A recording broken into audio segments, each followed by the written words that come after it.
Good evening, and thanks for honoring us with your presence. Ladies and gentlemen, members of the state, I have two statements to make this evening, and after each statement, I will give a chance for maybe one question or clarification. Because of time, I have another engagement at 6 p.m., so I must leave here before 6. The first address is my exit address at the end of duty as Cabinet Secretary for Interior and National Administration. As you're aware, for the last 2 years I've been the country's security minister, and I thought I owe the people of Kenya an exit speech so that we can account for the 2 years in which, by the grace of God, we have had the privilege to serve our country in that office. Since the 27th of October 2022, I have had the immense privilege of serving our country as the Interior Minister. Appointment to this role was not only a humbling symbol of confidence by President William Ruto, but also it thrust me into a most monumental responsibility of providing leadership to and coordinating the organs of our homeland security. For its unique complement of extensive functional control of Kenya's internal security infrastructure, the Interior Ministry has provided me with a once-in-a-lifetime opportunity to appreciate a little more profoundly the centrality of security to Kenya's primordial quest for inclusive prosperity for all its people. To appreciate the modest strides made in the past 2 years, it is apt to revisit the state of our national security that was prevailing as at August-September 2022 when I took over. I took over this sensitive duty at Harambee House at a time when communities in northeastern Kenya and in Lamu were experiencing frequent and sustained terror attacks. Marauding bandits had run amok over communities in vast parts of the Northern Rift Valley region. Gang crime was at its peak in Nairobi City. The Kenyan passport production and supply system had all but collapsed, and key homeland security organs were ill-equipped and in dire need of reforms and reinvention. The end of my tour of duty as Kenya's Interior Minister of 2 years invites an introspection and reflection on the journey that I, with the loyal and patriotic support of hundreds of thousands of officers and staff in the police, prisons, immigration, and other citizen-facing services of the ministry, have traveled. I attribute any successes that were achieved in the last 2 years to make Kenya safer during the last 2 years. I attribute this success to the various ranks of officers and staff of the ministry. However, any performance inadequacies during my tenure are mine, because I believe the ministry staff and officers did their best. 24 months of hard work by frontline multi-agency formations embedded deep in the forests of the Boni Enclave has paid off with 2 years of calm. Sacrificial fighting power of elite police formations in the forward operating bases spread along the risky frontier areas of Liboi, Fafi, Div, Kotulo, and such like areas have resulted in 2 years of great victory over dangerous terrorists who would have otherwise hurt Kenya and its people. Fellow Kenyans, it has been the honor of my life not only to oversee a coordinated and policy-driven war against terrorists, but also to visit the elite police units protecting Kenya and its people at some of the most dangerous locations in our territory. Each moment, I had a chat or shared a meal or even took a selfie with security officers in the front line in the war against terror. There was always a profound surge of pride in the knowledge that a dedicated and patriotic cohort of our security forces remain alert day and night to prevent terrorists and other dangerous criminals from accessing Kenya to cause harm to its people. For protracted periods, I have traveled by air, land, and sea to oversee counter-terrorism operations in Ziwa la Taa, Poromoko, Kiunga, Mpeketoni, Lango la Simba, and other parts of Lamu, sometimes on Christmas Day, some other times on Good Friday, or other times covertly at night, just to make sure that we got it right. I have been to Wajir, Mandera, Takaba, and other parts of our country exposed to the threat of terror, just to give morale to frontline security officers and their commanders, and also to listen to communities in search of durable solutions against the violence of terrorist groups. Throughout the past 2 years, nothing has given me greater sense of fulfillment than the long days and sometimes humid nights spent in some of the farthest outposts within our territory.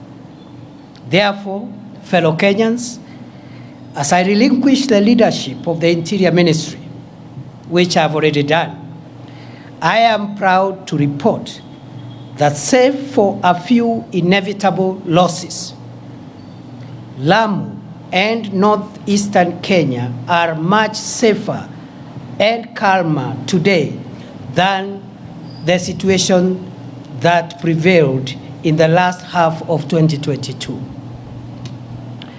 To our gallant security officers who paid the ultimate price with their limb or life to keep Kenya safe, I salute you and promise that Kenya will never forget your valor and patriotic sacrifice. May the souls of the officers who have lost their lives in the protection of our homeland and its people find perpetual rest in eternity. Equally, the memory of civilian souls lost through injury inflicted by terrorists will forever evoke our collective duty to keep Kenya free from danger, whatever its source. Fellow Kenyans, by the end of 2022, over 135 innocent Kenyans, including 20 security officers, had been killed by marauding bandits in parts of Baringo, Laikipia, Samburu, Turkana, West Pokot, and Elgeyo-Marakwet counties within a span of 6 months.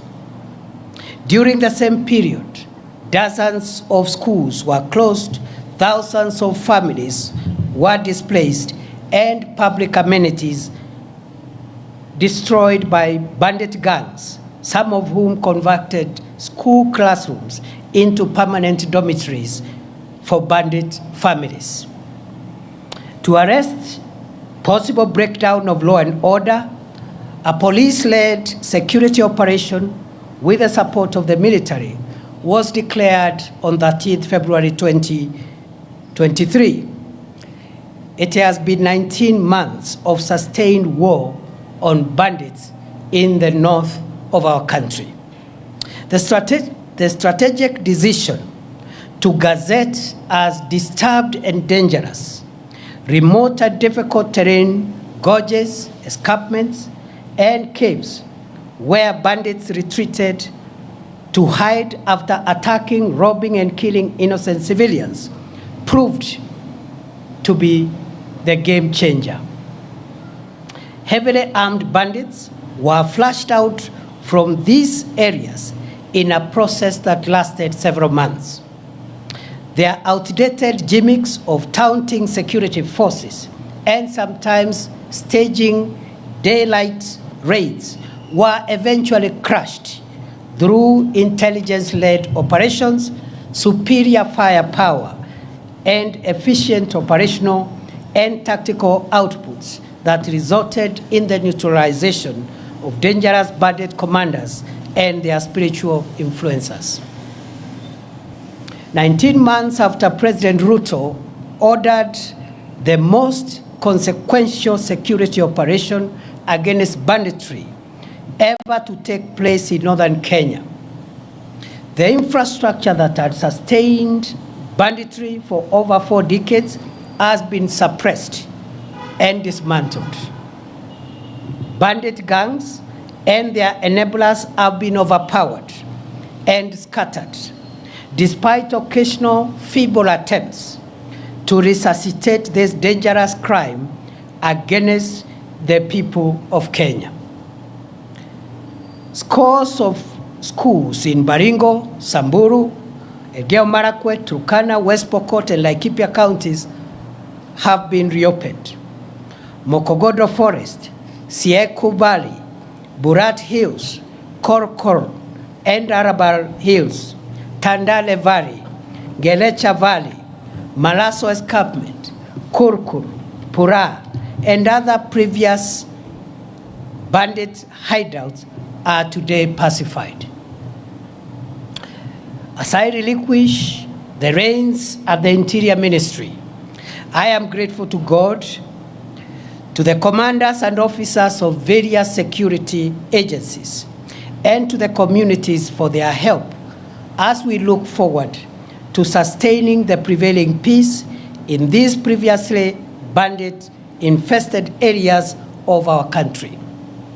I will forever cherish the useful input of communities profoundly represented by the Under the Tree conversations I had with elders and residents at the foot of Arabal Hills in Baringo, the Kolowa Bridge at the intersection of Baringo and Elgeyo Marakwet counties, and in Lokori and Nadapal in Turkana County.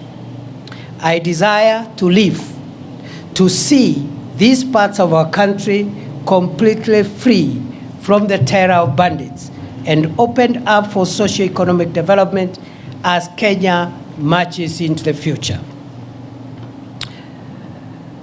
The strides that we have made in the fight against terrorism, banditry, and other organized crimes received a shot in the arm from the Police Equipment Modernization Program, which was initiated in early 2023, following the orders of President Ruto to modernize the operational and tactical equipment of our security agencies.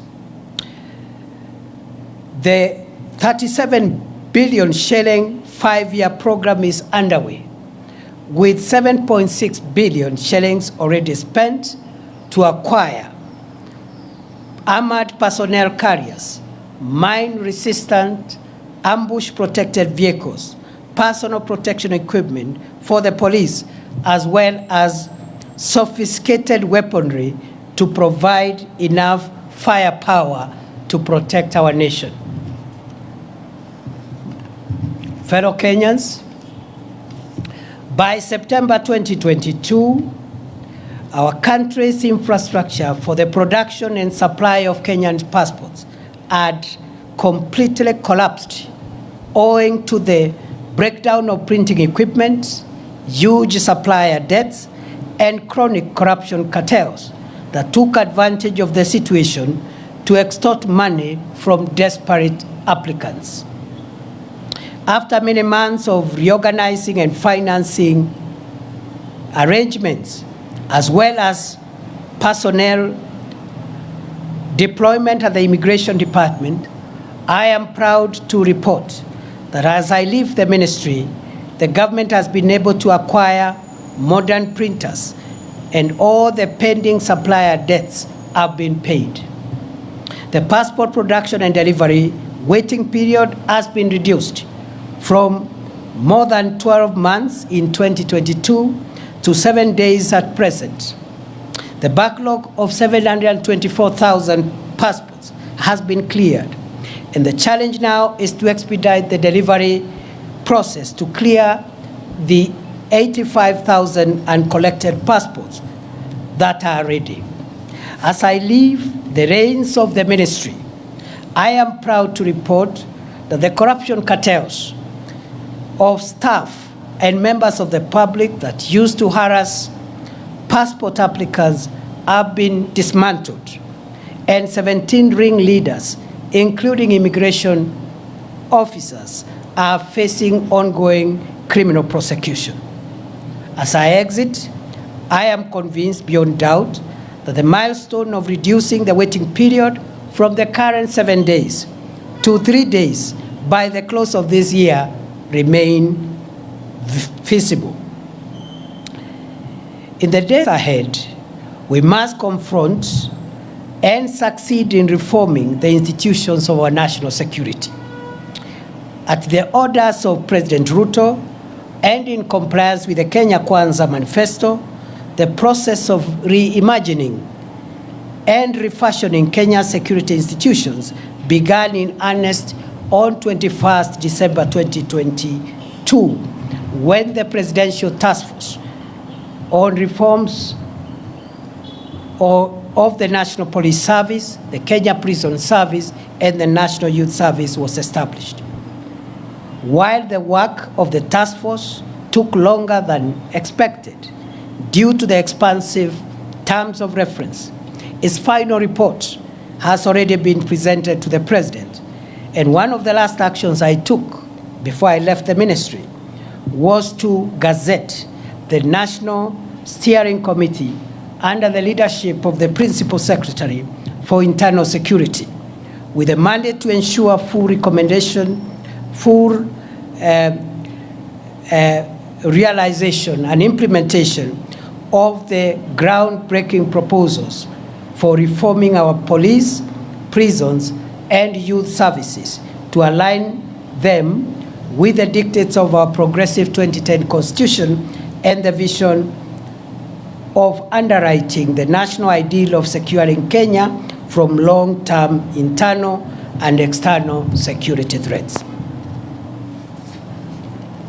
Fellow Kenyans, throughout my tenure in office, I have benefited from direct support and encouragement of President Ruto. I thank him for giving me the privilege to serve my country as the Interior Minister for an uninterrupted 2 years. I am most grateful to the principal secretaries and officers of all ranks within the state departments and other agencies that fall under the Ministry of Interior for great teamwork, support, and encouragement. To our security officers, especially those assigned the sensitive duty of protecting the country from terror, banditry, and other organized crimes, I salute you all for your selfless and patriotic service to our country. I send warm greetings and best wishes to all officers, especially those in far-flung forward operating bases, our officers in the multinational security support mission in Haiti, as well as the ranks of the National Government Administration Officer System, the NGAO system, with whom I have developed close and cordial working relationships during the past 2 years. I pray that my successor will build on the gains we made and will succeed to roll back the emerging reports of mysterious disappearances, abductions, and femicide. Goodbye, and God bless Kenya and protect our dear country, our homeland, the Republic of Kenya. May we remain one nation of one people, united by our emblems, the map, the flag, and the national anthem of Kenya. Thank you.